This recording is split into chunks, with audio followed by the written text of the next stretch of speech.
আমি একটি কবিতা আবৃত্তি করছি। কবিতার নাম লিখেছেন কাজী নজরুল ইসলাম। বাবুদের ডাল পুকুরে হাবুদের ডাল, শিখি পাশ করলে ডালা বলে থাম একটু ডালা।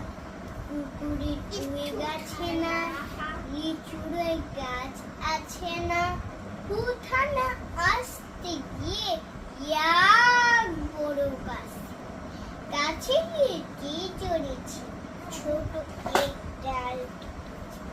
ও বাবা মরার করেছি সরার জন্য, বড়বিগুর মারির ঘায়ে সে ছিল গাছে আরে।